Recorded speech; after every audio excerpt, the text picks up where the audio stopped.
todos, sejam bem-vindos. Que bom que retornaram do solzinho para me ouvir. Até brinquei com o Daírson que seria bom ter bergamotas ali na frente, né? Porque o dia pede. Mas que bom que estamos aqui reunidos para trocarmos uma ideia, para refletirmos juntos. E hoje vamos falar sobre a essência da compaixão. Tudo bem. Deus, nosso Pai, que é todo amor, bondade, justiça, nos criou todos da mesma forma, desprovidos de conhecimento, mas dotados de liberdade, de livre-arbítrio. Deus poderia ter traçado todos os caminhos para nós. Como pais, como mães, muitas vezes desejamos traçar os caminhos para os nossos filhos.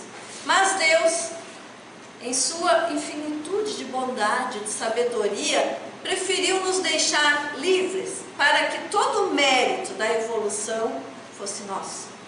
Para que cada um de nós tivesse a liberdade de escolher, a partir de nossa criação, o caminho a seguir. Após desenvolvermos, então, a nossa razão, após passarmos a fase dos instintos, as primeiras encarnações, assumimos o nosso papel enquanto espíritos encarnados e caminhamos todos em busca do desenvolvimento do sentimento de amor. Por que do sentimento de amor? Porque é este sentimento que nos unirá enquanto irmãos, filhos do mesmo Pai. É este sentimento que nos levará para o caminho da evolução, da bondade, para a autoiluminação. Mas para desenvolvermos o amor, nós passamos por diversos estágios. Todos os estágios decorrem da lei de causa e efeito, das consequências das nossas escolhas, dos nossos atos, daquilo que nós sentimos, pensamos e refletimos nas nossas atitudes. Muito bem. Uma das principais formas de desenvolvermos em nós o amor é desenvolvermos o sentimento de compaixão. O que é esse sentimento de compaixão? É o desejo, é a vontade de diminuir a dor alheia, de cessar o sofrimento do outro. É a vontade de que o nosso irmão esteja bem. É alegrar-se com a felicidade do nosso amigo, do nosso pai, da nossa mãe, do nosso chefe, do nosso colega de casa espírita. É desejar ao outro a felicidade e condoer-se com a sua tristeza, com as suas mazelas, com as suas dificuldades. Parece um exercício muito simples, mas no dia a dia nós ainda não alcançamos a plenitude desta busca. Nós ainda não desejamos plenamente o bem aos nossos irmãos. Porque para ter compaixão, para desejar o bem, é preciso desenvolver o altruísmo. Desfazer-se de si mesmo em favor do nosso próximo. Nos doarmos, trabalharmos para o bem do outro. O que é que nós estamos observando na nossa atual existência? No dia a dia, na problemática da sociedade na qual nós estamos inseridos.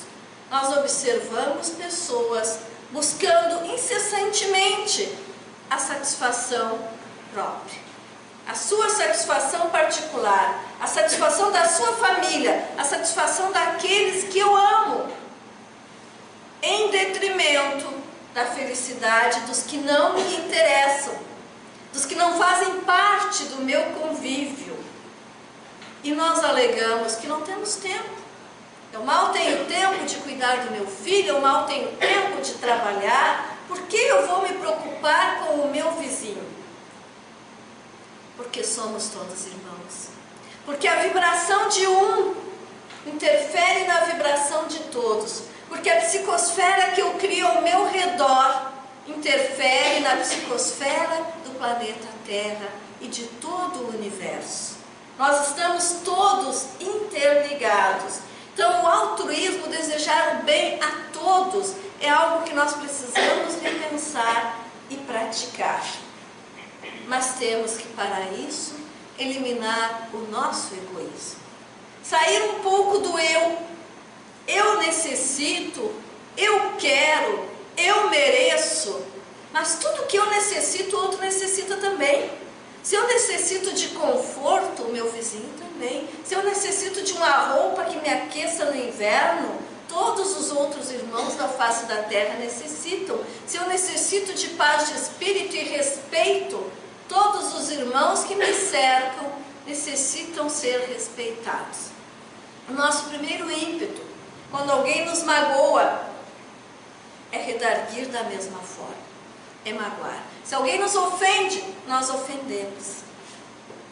Mas nós temos que, ao contrário, demonstrar amor, responder de maneira educada, responder de acordo com a maneira que a boa educação nos ensina, que a fraternidade nos manda. Porque senão, meus irmãos, nós voltamos sempre ao nível do opressor. E nesse círculo vicioso em que um ofende, o outro responde, ninguém se melhora. Todos se magoam, todos saem prejudicados. Então deixemos o nosso egoísmo de lado. Se eu quero ser respeitado, o outro também quer. Se ele não me respeita, o problema é dele, que ainda não aprendeu a lição. Que esse gesto não venha desfazer a paz que eu já conquistei. A serenidade que já habita o meu espírito. Aquilo que eu já sei que é correto e que devo fazer. Mudemos as nossas atitudes. Mudar atitudes requer observação. Por quê? Aqui na casa espírita, por exemplo, todos nós, via de regra, estamos em paz, não é assim? A não ser que alguma problemática se apresente, nós entramos aqui deles. É um ambiente acolhedor, uma psicosfera saudável. Mas basta sairmos ali na porta. Se alguém nos agredir já na calçada, será que nós conseguiremos manter essa paz? Que atitude nós teremos se alguém passar correndo e pisar o nosso pé ali na calçada? Talvez nós venhamos a responder que perdoaremos, que a pessoa está apressada. Outro dia eu assisti um vídeo em que todas as pessoas respondiam desta maneira. O que tu faria se aquela senhora estivesse passando a rua com uma sacola sem poder carregar? Ah, eu ajudaria. O que tu faria se o irmão que não tem visão está há um bom tempo tentando atravessar a rua? Eu ajudaria. Pasmem que todas aquelas pessoas, ora entrevistadas, haviam sido observadas naquela situação. Foi forjado um teatrinho, foram colocadas pessoas aparentemente necessitadas no seu caminho e elas não viram. Então mostraram para elas o filme da atitude que elas tiveram. Todas ignoraram os necessitados. Então é muito fácil nós respondermos que ajudaremos, que agiremos de tal forma, mas quando estamos na correria, sequer enxergamos o necessitado. E o agressor, então, nós rebatemos. Mudança de atitudes requer autoavaliação. Observar como eu estou reagindo diante da minha existência. Agir mais e reagir menos. Tempo que nós perdemos reagindo é tempo sagrado que pode ser usado no trabalho do bem, para agir, para acrescentar algo ao mundo no qual estamos inseridos, o mundo no qual nós pedimos para reencarnar, o mundo que nós merecemos neste momento, aquele que está de acordo com o nosso nível de evolução espiritual. Alguns caminhos, então, para encontrarmos essa essência da compaixão, para desejarmos sempre o bem do nosso próximo e agirmos de acordo com esse pensamento. Ouvir, refletir e meditar. Será que nós ouvimos as pessoas que convivem conosco? Nós gostamos muito de ser ouvidos. E via de regra nós sequer falamos, nós gritamos, nós impomos as nossas ideias, mas nós temos que aprender a ouvir. Nós temos que ter tempo para ouvir as necessidades do nosso próximo. Nós nos acostumamos a cobrar.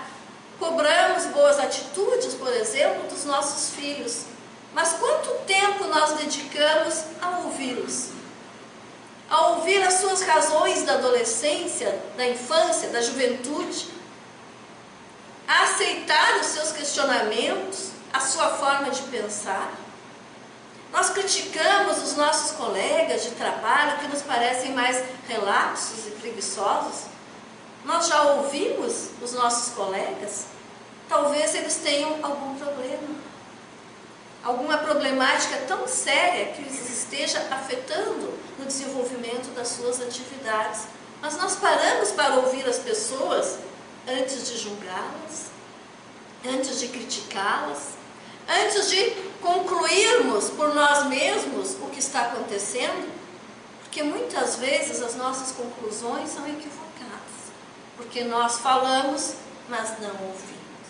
Nós temos que ouvir e refletir, pensar a respeito. Por que fulano está agindo dessa maneira? Talvez ele não tenha o entendimento que eu tenho. Ele pode ter a minha idade, mas ele não necessariamente terá a mesma maturidade. Por quê?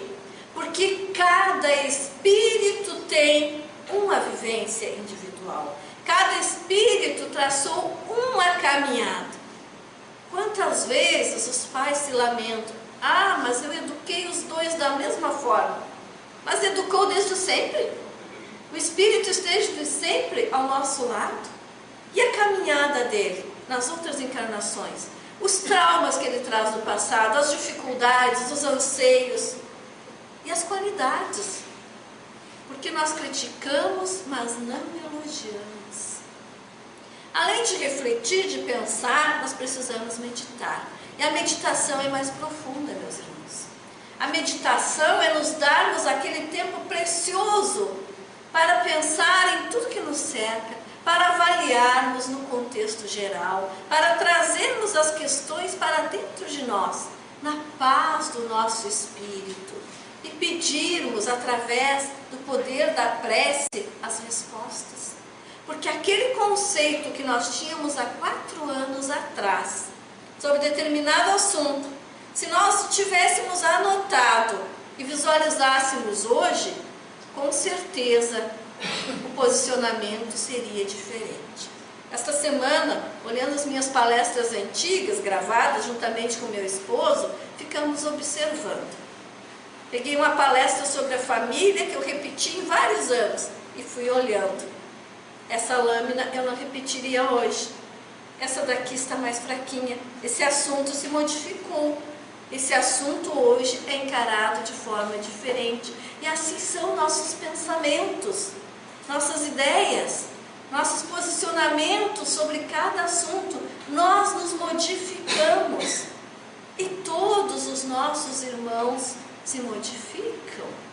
Paciência, então, para com o tempo de cada um.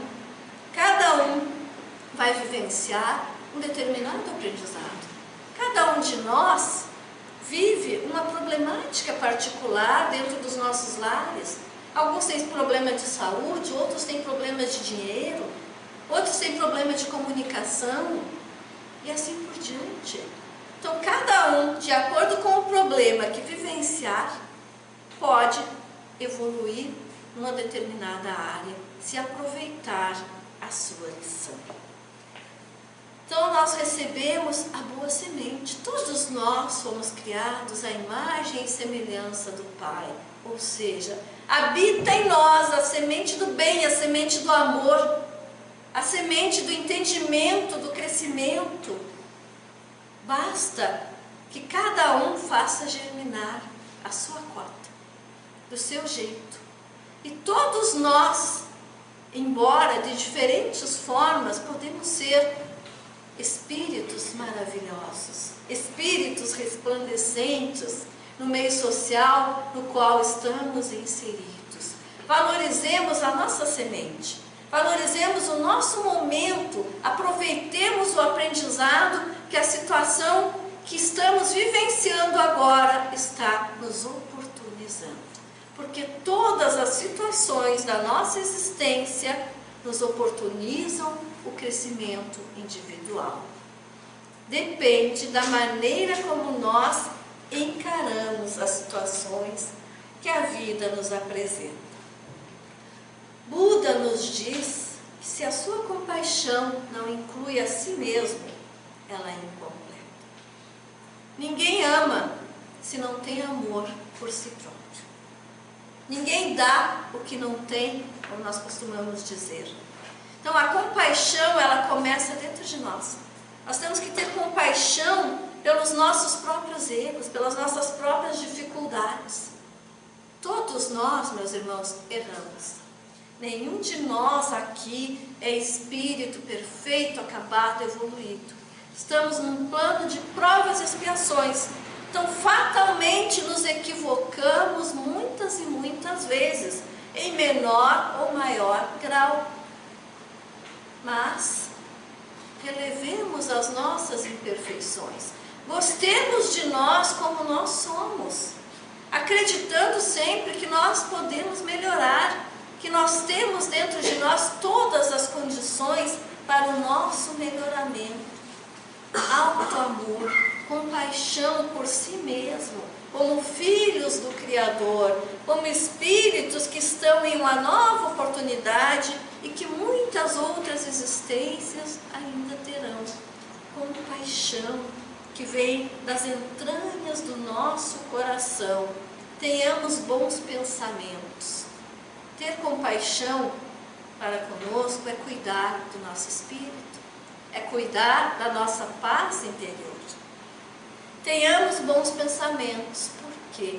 Porque os maus pensamentos, os pensamentos negativos, constroem emoções destrutivas.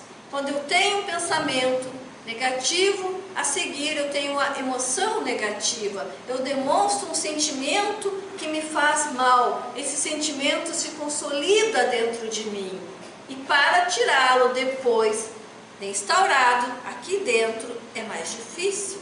Então cuidemos do que nós estamos pensando, para que não se transforme numa emoção, para que nós não exteriorizemos de uma maneira negativa e para que isso não se transforme num pensamento latente e permanente dentro de nós. Os nossos pensamentos são nossos companheiros fiéis o tempo todo. Não tem como tirar daqui de dentro, a não ser pela pacificação das nossas emoções, pela pacificação dos nossos instintos, que ainda restam da fase primitiva do ser. Os nossos pensamentos são instrumento, ferramenta para trabalhar o nosso psiquismo, para trabalhar os nossos sentimentos positivos, para trabalhar o amor pelo nosso próximo. Deus nos envia provas de acordo com a lei de causa e efeito, ou seja, nós geramos as nossas provações, nós geramos as nossas dificuldades pelas nossas escolhas, pelas nossas atitudes. Às vezes as provas são pesadas, são difíceis, não aumentemos a nossa carga. Como é que nós aumentamos a carga? Com o dissabor, com a tristeza, com a revolta, com a ofensa para com aquele que está tentando nos ajudar, com o ranço que afasta todos os nossos amigos de perto, com a queixa incessante, com o vocabulário que se cinge sempre a reclamação. As pessoas se aproximam para nos ajudar e o que nós fazemos? Reclamamos. Como estás hoje? Mal. No outro dia, como estás hoje? Mal, muito mal. No terceiro dia, como estás hoje? Pior ainda. Quem suporta a companhia de um ser assim?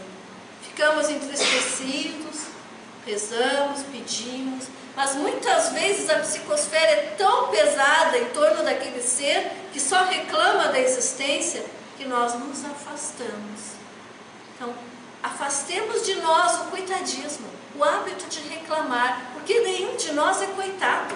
Todos nós somos filhos de Deus, todos nós somos dotados de capacidade de progredir, de superar as dificuldades.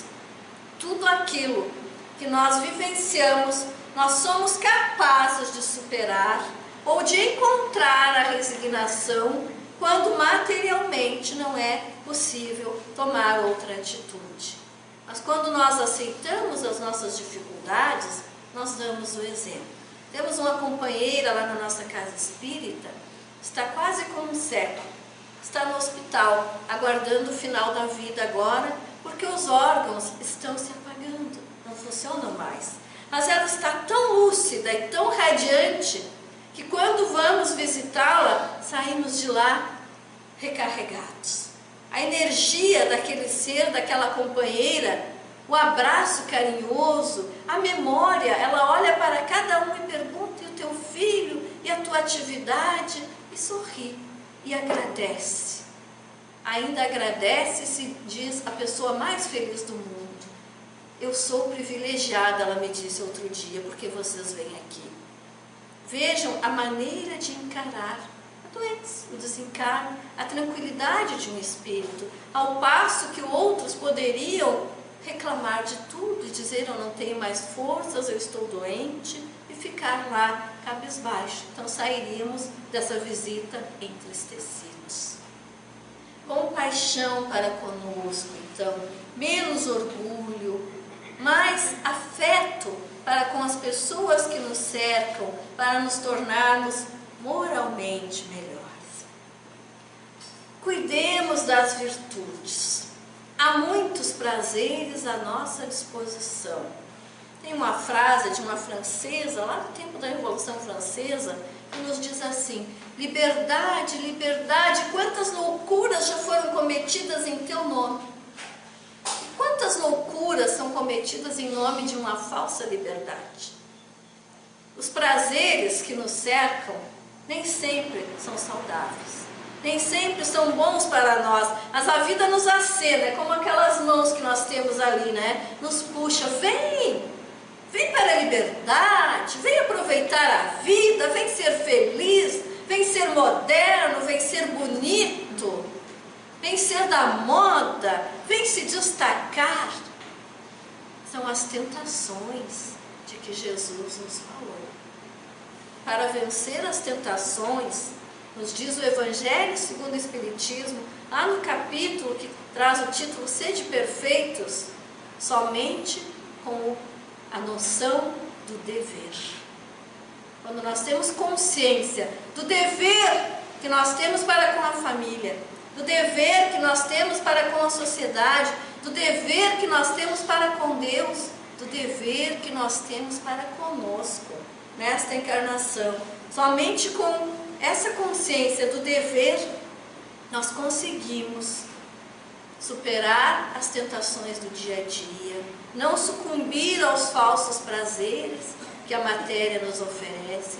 E esses prazeres vão desde o sexo desenfreado, a pornografia, as drogas, a beberagem, os ambientes não saudáveis, tudo aquilo que é excesso nos faz mal.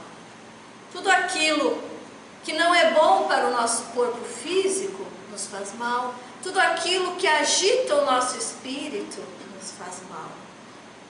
Então, muitas vezes, meus irmãos, aquilo que é lícito, que é permitido pela sociedade, não é lícito moralmente. Um exemplo: algumas décadas atrás, o adultério era previsto como crime no Código Penal. Foi tirado de lá. Vejam bem, não é mais crime tipificado pela nossa sociedade, no nosso país. Mas moralmente, nós sabemos que é uma contravenção, que é ilícito para aquele companheiro que está ao nosso lado. Poucos espíritos têm coragem de romper um relacionamento para começar outro. Optam por permanecerem compartilhando a existência com duas pessoas ou até mesmo mais, infelizmente. fortaleçamos o nosso caráter. Tenhamos a consciência do dever para com os nossos familiares. Se eu não consigo mais coabitar com aquele espírito, que eu tenha a dignidade, a coragem de romper o vínculo, em respeito a ele, mas muito mais em respeito a mim mesmo. Estarei compartilhando a minha energia, a minha existência, a energia sagrada do sexo de forma indevida. Então são muitas as tentações que nos assolam, mas nós temos a força necessária para não sucumbir. Se errarmos nesse sentido, teremos que nos corrigir, teremos que nos avaliar e recomeçar, e desta feita não reincidir no mesmo erro. Vivenciar a existência a partir daí de uma maneira diferente, então, porque todos nós temos sim novas oportunidades na existência. Então nada é mais puro e mais formoso do que o sentimento da boa vontade. Quando nós temos boa vontade, não importa se nós erramos, nós estamos dando o melhor de nós. Nós estamos buscando o que é melhor. Quando nós agimos com boa vontade, se acaso nós errarmos, nos equivocarmos, a nossa consciência, pelo menos, estará tranquila. Toda vez, então, que nós buscamos o melhor, de acordo com as nossas condições, nós estamos fazendo tudo aquilo que estava ao nosso alcance no momento. E se erramos, somos perdoados pela nossa própria consciência.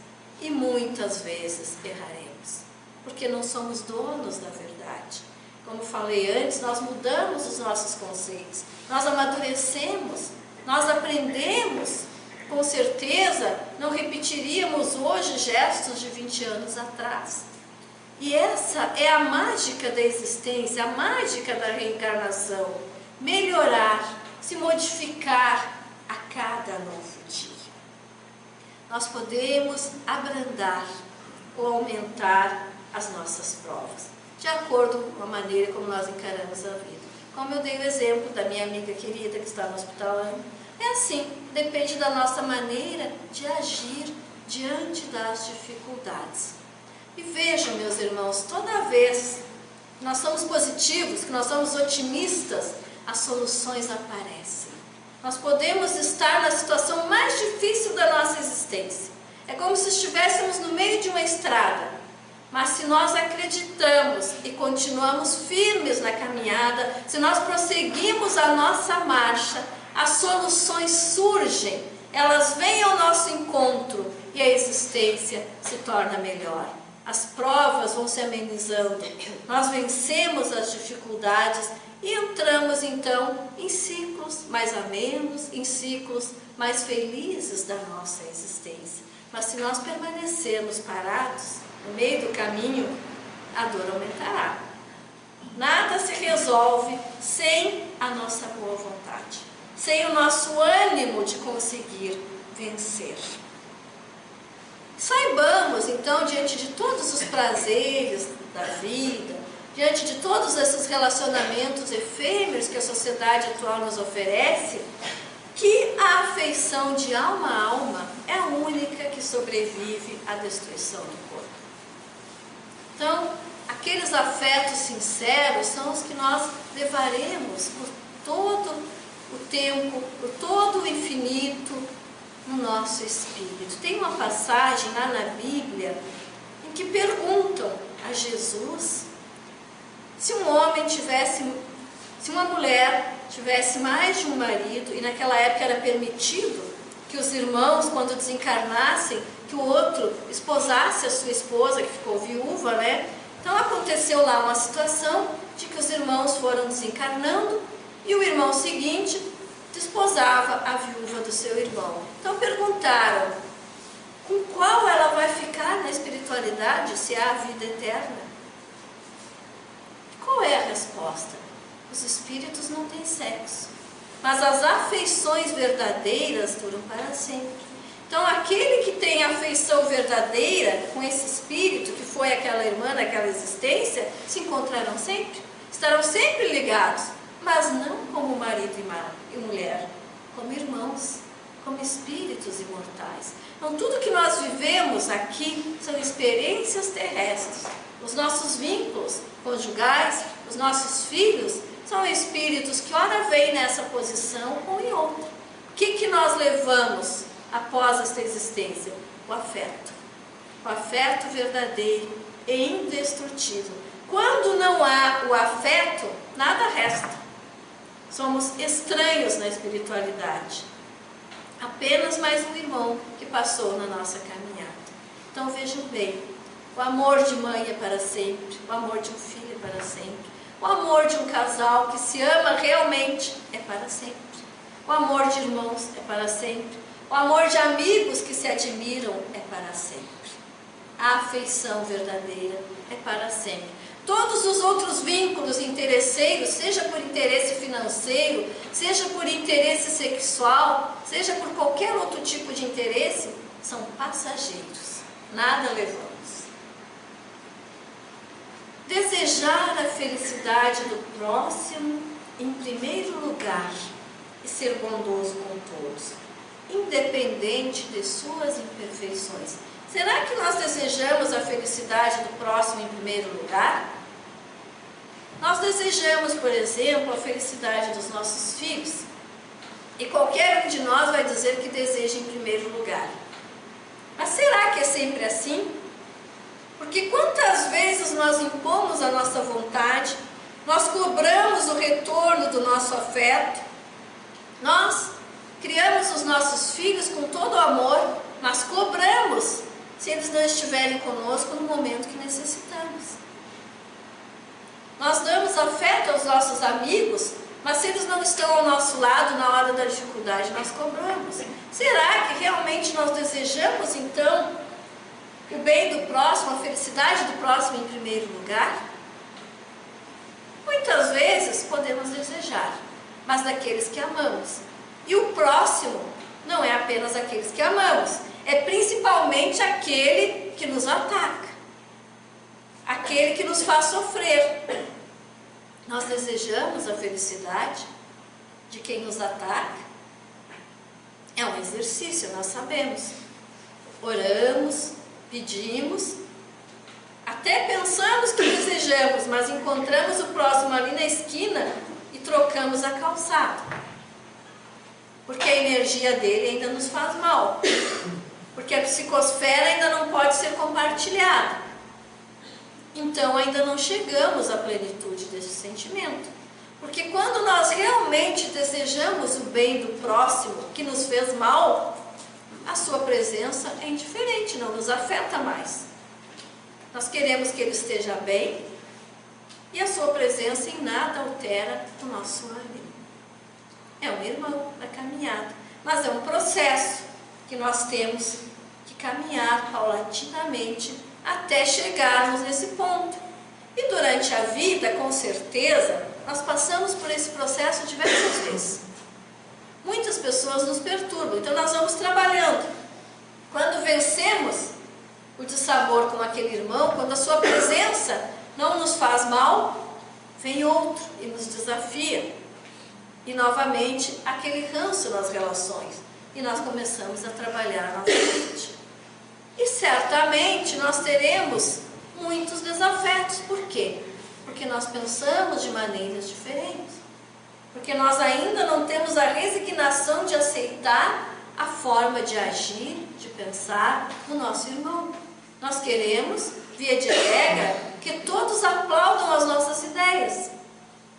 E nem em casa isso é possível. Os filhos já pensam diferente.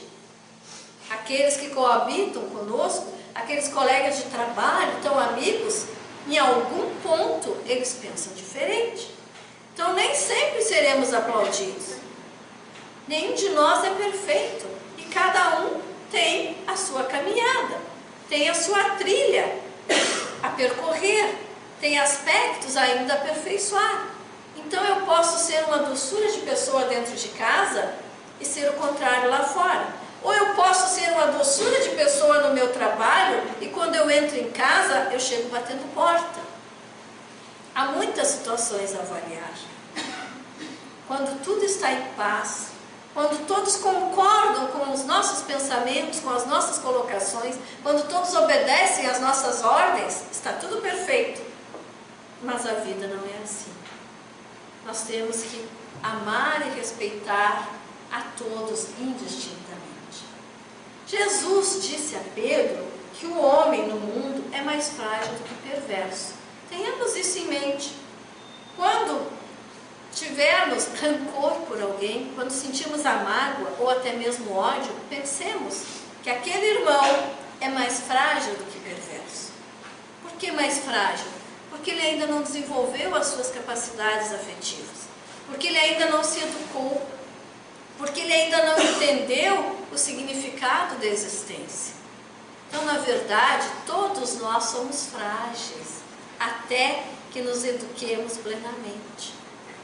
E sendo frágeis, nós sucumbimos às tentações da maldade, ferimos os nossos irmãos, prejudicamos, traímos, apunhalamos pelas costas, desde as pequenas mágoas até as grandes.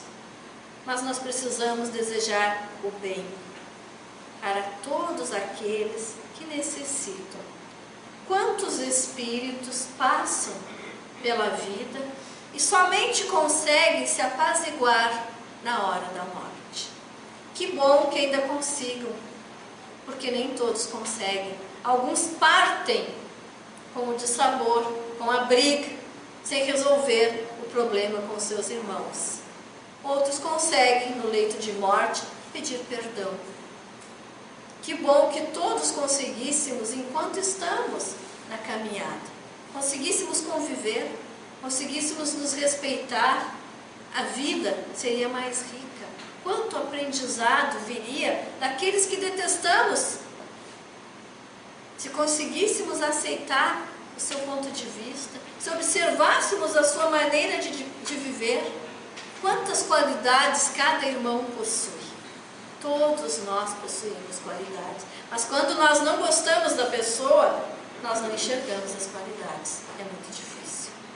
Nós temos que apaziguar isso dentro de nós, resolver essa questão, porque aí, meus irmãos, quando isso acontece, quando não se enxerga nenhuma qualidade no próximo, o maior problema está dentro de nós. É o reflexo do nosso espírito desordeiro, rancoroso, impenetrável, que não permite que amemos a todos aqueles que fazem parte da nossa existência. E com certeza aqueles irmãos que nos causam dissabores são os espíritos mais importantes da nossa vida. Já perceberam isso? São os que nos testam, são os que nos ensinam, são os que nos ajudam a progredir, se nós aproveitarmos a situação. Perdoar, então, os que me ofendem. Deus concede a todos a capacidade de reparação e não condena pela primeira falta. Jesus nos mandou perdoar 70 vezes 7, ou seja, sempre, porque parece um número infinito. E nós perdoamos 7 vezes. Se uma vizinha nos ofender 7 vezes, nós perdoamos? Ou fechamos a nossa porta? O que nós faríamos? Os nossos filhos, acho que nós já perdoamos, né? Mais de 7 vezes. Por quê? Porque convivem dentro do nosso lar, que fazem parte da nossa família. Mas o colega de trabalho, se nos ofender 7 vezes, indenização por danos morais na justiça do trabalho, estamos cheios de processo lá. Perdão, meus irmãos, perdão nas relações. Ainda ontem uma vizinha nos mandava uma cópia de um recado desesperado, com o áudio da outra vizinha, que a ofendeu como se fossem 2 meninas sem estribeiras. 2 senhoras, aparentemente sérias, distintas. O áudio era de arrepiar, por umas telhas trocadas no telhado. Onde está a nossa compaixão pelo próximo? Onde está o nosso respeito? Se eu ofendo o próximo dessa maneira, eu sequer me respeito. Eu não tenho educação. eu não aprendi a lição. Os nossos ímpetos nos prejudicam a caminhada. Perdoemos. E o perdão é isso, é perdoar a discussão no trânsito, é perdoar o equívoco no troco, é perdoar os nossos filhos pelos seus erros, por aquilo que nós pedimos 10 vezes que eles fizessem, mas que os adolescentes não fazem. É perdoar os nossos pais quando não nos compreendem, porque são gerações diferentes. Não podemos exigir das pessoas aquilo que elas não vivenciaram. É perdoar os irmãos da caminhada espírita pelas suas faltas. Porque somos espíritas, não somos perfeitos. A maioria de nós chegou aqui pela dor, pela dificuldade, e estamos aprendendo. Estamos tentando trabalhar, fazer um trabalho de forma minúscula ainda, para o nosso bem e para o bem da humanidade. Perdoemos as faltas dos dirigentes, dos facilitadores de grupos. Não podemos exigir a perfeição daqueles que nos rodeiam, porque nós ainda não a temos. E se pensarmos que estamos perfeitos, a obsessão nos pegou. Com certeza já estamos no nível da fascinação, em que não enxergamos nada à frente. Porque as dificuldades batem à porta de todos. Porque as fraquezas fazem parte de todos. Então, ai daquele irmão que se julgar perfeito. Está fascinado, está subjugado pelos irmãos que querem nos levar para o despenhadeiro. E a fascinação, meus irmãos, é como alguém que se joga do penhasco em direção a um outro penhasco onde vai bater a cara. É exatamente assim. A pessoa não consegue frear as suas atitudes, os seus gestos. Ela vai, ela segue até se esborrachar, até bater, até entrar em conflito, até destruir aquilo que já foi feito, ou até mesmo desencarnar. Podemos chegar até o suicídio. Então, perdoemos para que as mágoas não acumulem dentro de nós, para que não sejamos o jugo dos irmãos que nos rodeiam, para que sejamos os pacificadores. Somos ovelhas de Jesus. Tem uma pequena fábula que conta assim. A ovelhinha, passeando com a sua mãezinha, olhou o porquinho, bem faceiro, lá tomando banho de lama. Mamãe, eu também quero. Aí a ovelha, a mãe olhou para ela e disse, minha filha, ovelhas não chafurdam, ovelhas não tomam banho de lama. Ai, mas eu queria tanto. Não, ovelhas não chafurdam. No outro dia, a ovelhinha fugiu da mãe, devagarzinho, na lama, né, no meio dos porquinhos. E aí, a gente previu o que aconteceu, né? Mexe daqui, mexe dali, patinha para cima, patinha para trás. E quem diz que sai da lama? Porque aquela lã pesou de tanto barro. Depois de horas, ao final do dia, ela com muita dificuldade conseguiu sair da lama. E foi o encontro da mãezinha pesado. Eu não te disse que ovelhas não chafurdam? Vai agora no riacho e te lava. E aí ela entra no riacho. O que será que aconteceu de novo, né? Aquela lama seca, com contato com a água, o peso novamente. E lá ela ficou a noite inteira tentando sair. No outro dia, ela veio e disse, mamãe, eu aprendi a lição. Ovelhas não chafurdam. E nós, como ovelhas do Cristo, não somos feitos para a lama. E a lama, meus irmãos, é o rancor, é o menosprezo, é o egoísmo, é o ódio, é o desregramento dos prazeres físicos, é querer usufruir todos os bens materiais que a existência nos fornece. Essa é a nossa lama. Nós não somos ovelhas do Cristo. Cristo pediu, apacenta as minhas ovelhas. Nós precisamos ser apacentados pelo perdão, acalmados, para que não ocorram as briguinhas de vizinhos, as briguinhas dentro da casa espírita, as briguinhas de família, os pequenos rancores que vão minando a nossa sociedade, as brigas conjugais, as brigas entre pais e filhos e assim por diante. Se nós tivéssemos fé como um grão de mostarda, moveríamos montanhas. Então, a nossa fé é capaz de modificar todas as situações. Nós não somos ainda muito fracos. Quem já não assistiu os irmãos dentro da casa espírita com medo de espíritos? Acho que aqui na casa de vocês não acontece isso. Lá na minha casa tem espíritos com medo de espírito. Por quê? Porque não tem fé. Porque não acredita, na verdade, no seu íntimo, que é um ser espiritual. Porque senão não podemos nos olhar no espelho. A nossa fé é tão pequena ainda que ao menor sinal de se abalar a nossa existência, nós nos desesperamos, nós choramos. Nós queremos atendimento fraterno 10 vezes na semana. Nós queremos o passe isolado só para nós, porque não acreditamos que a espiritualidade está nos assistindo o tempo todo. Nós deixamos de lado o nosso evangelho porque parece que ele não está fazendo efeito, porque nós queremos que a dificuldade passe instantaneamente. Não aprendemos ainda que aquela dificuldade precisa ser trabalhada, repensada, vivenciada, até que mereçamos superá-la com a nossa fé.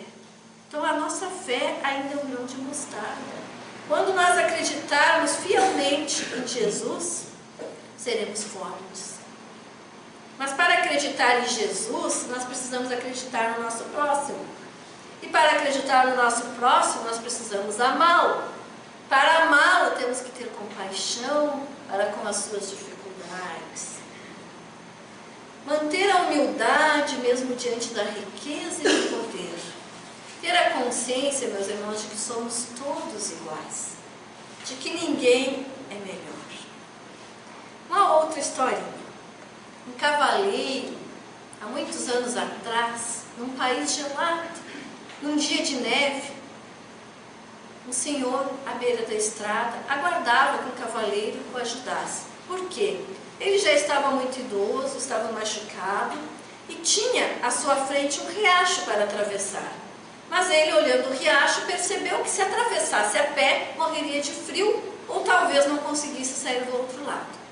Então vários cavaleiros foram passando por ali e ele olhava, mas a nenhum deles ele se animou a pedir que o levasse na garupa.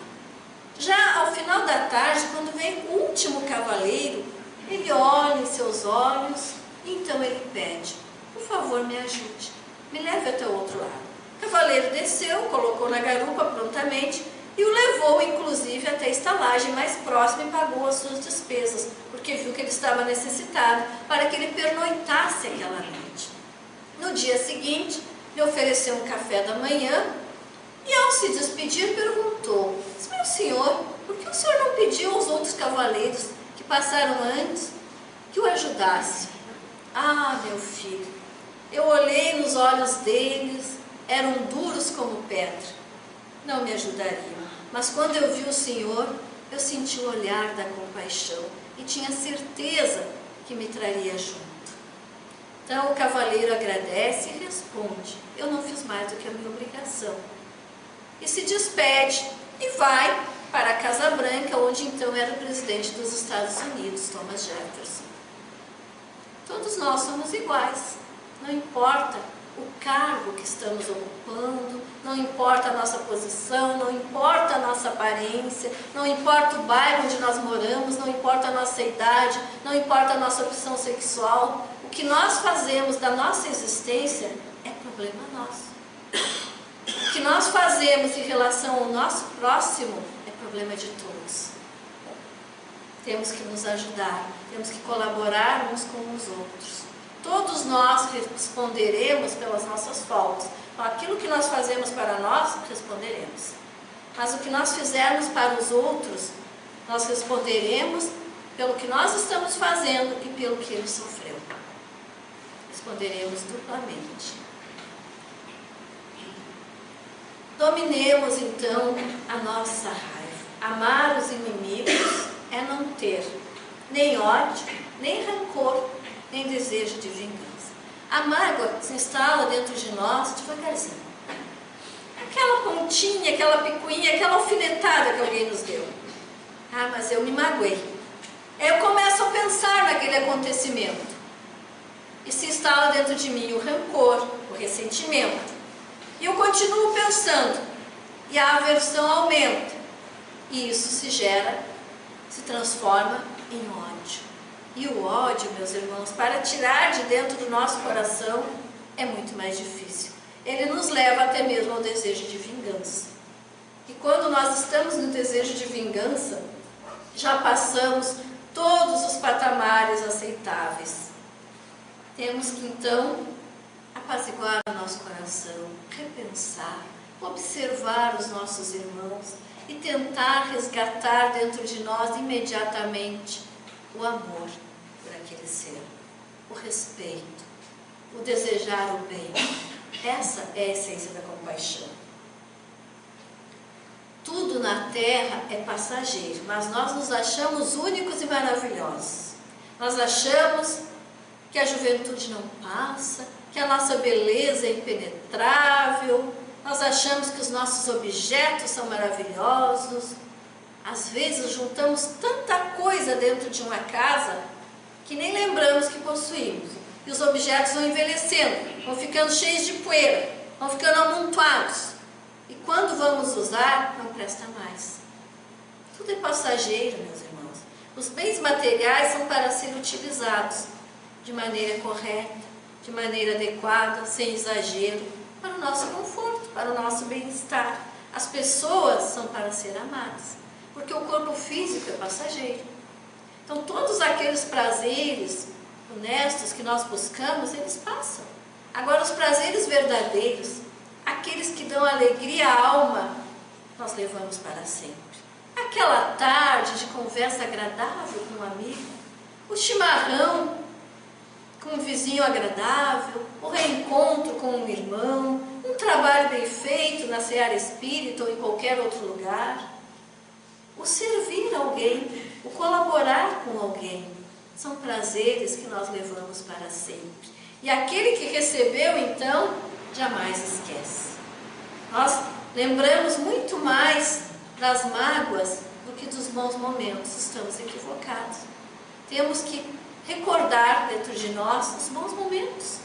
Os momentos de simplicidade. O estar ali ao sol conversando entre um trabalho e outro. Talvez seja o momento de relax que nós temos na semana.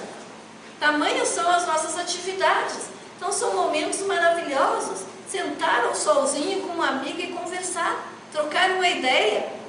Quantas vezes nesses momentos nós ouvimos aquela palavra que estamos necessitando. Nós recebemos aquele abraço que nos recarrega as energias. Então tudo aqui é passageiro. Mas tudo aquilo que nós recebemos nos será cobrado. Muito se pedirá a quem muito foi dado. Tudo que nós recebemos nos será cobrado.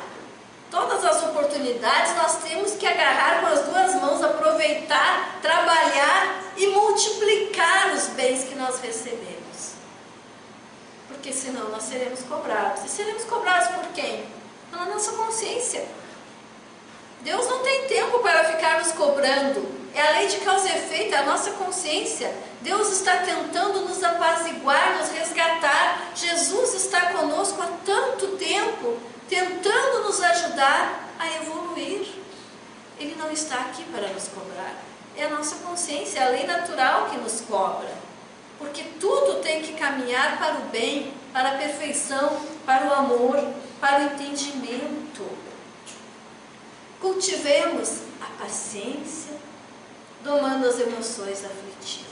Porque a caridade é paciente, é doce e benfazeja. E o reino de Deus está dentro de nós. Então, a caridade é paciente. Por quê? Porque a maior caridade é ter paciência para com as dificuldades do próximo. É ter paciência para com aquilo que o próximo não consegue fazer ainda. Para o problema que ele não consegue resolver e que para nós parece tão simples. Porque nós temos todas as soluções para a vida dos outros. Para a nossa, nem sempre. Quando nós olhamos a problemática alheia, nós enxergamos a solução. Mas parece tão simples, como é que o fulano não vê? porque ele vive uma problemática que eu não vivo, porque ele tem bloqueios que eu não tenho, porque ele ainda não amadureceu nesse ponto, porque ele traz sofrimentos que eu não trago, porque ele é um ser diferente de mim.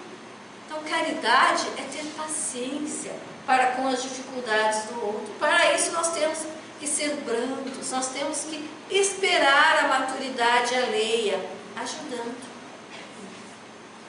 Quantas vezes nós cobramos, mas eu ajudei o fulano e ele é ingrato. Eu fiz tudo para ele, arrumei tudo direitinho e ele desperdiçou. Não importa. O que importa é que eu fiz a minha parte. A minha consciência está tranquila. Se ele aproveitou um pouquinho do que eu fiz, está ótimo. Se não aproveitou, eu não tenho culpa disso, eu fiz a minha parte. Agora, se estava ao meu alcance ajudar e não ajudei porque o outro não estava pronto, eu responderei por isso. Façamos tudo que estiver ao nosso alcance para o bem do nosso próximo. Ajudemos sempre. Cultivar a sabedoria. Aqui tem uma frase que vale a pena ler. Conheça todas as teorias, domine todas as técnicas, mas a tocar uma alma humana, seja apenas outra alma humana. Então não basta demonstrar sabedoria, não basta demonstrar elegância, de nada basta a nossa pose, vamos dizer assim.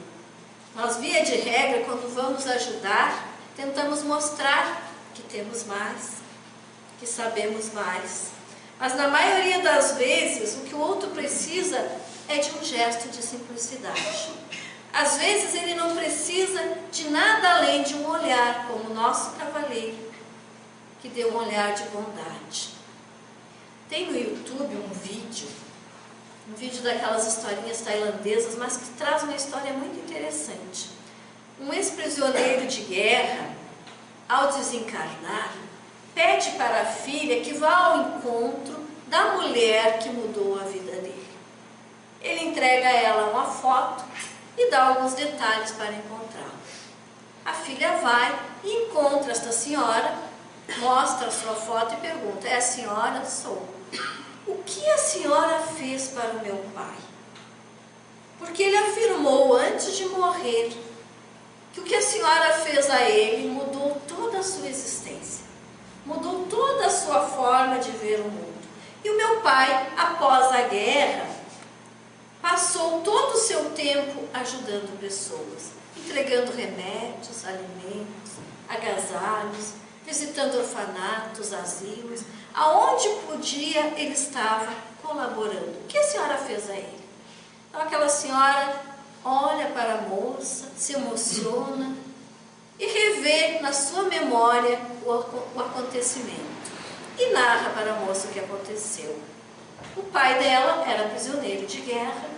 Num belo dia foi espancado pelos soldados, estava muito ferido e foi deixado em meio a um pátio, sem poder se mexer, gemendo de dor, com os braços esticados, a boca sangrando. A moça, também prisioneira, ficou olhando de um canto, não podia chegar perto. Quando anoiteceu e os soldados se afastaram para fazer a refeição, ela se aproxima. E a única coisa que ela pôde fazer por ele foi segurar as suas mãos e olhar nos olhos. E ali ela permaneceu até ser descoberta pelos soldados e também espancada e machucada. Mas aquele momento que ela permaneceu segurando as mãos daquele irmão, para ele foram tudo. Ele jamais esqueceu aquele gesto. Então, em cada lugar que ele ia, ele entregava um alimento, segurava as mãos e olhava nos olhos. Entregava um medicamento, segurava as mãos de quem estava recebendo e olhava nos olhos. Então, a compaixão é a verdadeira comunicação. Não precisa de gesto grandioso nenhum. Está no olhar, está num aperto de mão, está no abraço. Está naquilo que está ao meu alcance. Não violentemos, então, nenhuma consciência. Não desejemos mudar o outro para depois ajudá-lo. Ajudemos como ele é. Ajudemos no momento que ele precisa. Porque se nós impomos a modificação do outro para que o ajudemos, estamos violentando consciências. E ninguém muda pela imposição. As pessoas mudam pelo amor, pela compaixão, como nosso irmão prisioneiro de guerra se modificou. Examinemos as nossas faltas e silenciemos diante das faltas alheias. Nós gostamos muito de apontar os defeitos dos outros. Examinemos os nossos. Nós temos muitos bloqueios, nós temos muitas amarras psicológicas, nós temos muitas mazelas emocionais, nós temos muitos pensamentos negativos, nós temos sentimentos destrutivos, nós temos que nos modificar. Então, há muito a fazer em relação ao nosso espírito. Não temos tempo para examinar o próximo. Ao próximo, apenas o amor, porque dando amor, nós aceleramos o nosso processo de crescimento. Nós caminhamos mais rápido. Nós começamos a nos entender, a entender o mundo, a entender o próximo, e assim tudo fica mais fácil e mais harmônico. Abandonemos a vaidade e a fala rude. Eduquemos a nossa maneira de falar. Xingamentos, palavrões, gritos não levam a nada. Nos eduquemos. As sociedades têm seus costumes, respeitemos. Cada época tem suas exigências. No entanto, nós somos espíritos eternos. E os valores morais que nós temos devem presidir todas as circunstâncias. Então, cada época tem um costume, cada sociedade vive de um jeito, mas a moral, meus irmãos, é a mesma. E a moral está dentro de cada um de nós. É aquele dever que nós falamos antes, aquela consciência do que eu devo fazer ou do que me é proibido, ou equivocado, ou do que vai me prejudicar, digamos assim. O dever da consciência, da moralidade. Por fim, vigilância. Vigilância dos nossos pensamentos, dos nossos passos, das nossas atitudes e prece. Muita prece. Prece sincera, prece incessante, evangelho no lar, prece de agradecimento por cada momento que nós vivenciamos. Às vezes nós nos queixamos, por exemplo, de ter que limpar a casa. Que bom que nós temos casa para limpar. Nos queixamos que a casa é grande para limpar e que dá muito trabalho. Que bom que ela é grande, porque nós construímos algo. Nos queixamos das pessoas que nos dão trabalho. Que bom que nós temos pessoas ao nosso redor. Poderíamos estar solitários. E pessoas dão trabalho sim, porque nós damos trabalho. Porque pessoas estão aqui para se entender, para evoluir juntos. É uma escola, e numa escola sempre há trabalho. Tem que passar de ano, tem que fazer a prova, tem que apresentar subsídios, tem que trocar ideias, tem que aceitar o posicionamento. A lei. Então, agradeçamos a Deus pelas nossas dificuldades, que nos enobrecem, nos ajudam ao crescimento, para que, ao desencarnar, possamos partir leves. Esta semana veio um espírito no nosso grupo mediúnico que se manifestou desta forma. Meus irmãos, como é leve. Claro, um irmão que desencarnou com a leveza da missão cumprida. E ele dizia, como é leve. Foi como descer a montanha num voo de suavidade. Que bom que todos nós merecêssemos, ao desencarnar, descer a montanha num voo suave, livre, visualizando todos os horizontes à nossa frente, com a consciência tranquila, com o coração em paz, repleto de compaixão por todos os seres. Mas um dia, com certeza, todos nós alcançaremos esse voo. Muito obrigada pela oportunidade. Que uma grande paz permaneça conosco neste final de semana. Que Jesus esteja nos nossos corações, nos nossos lares, protegendo a nós e a todos os nossos familiares. Muito obrigada.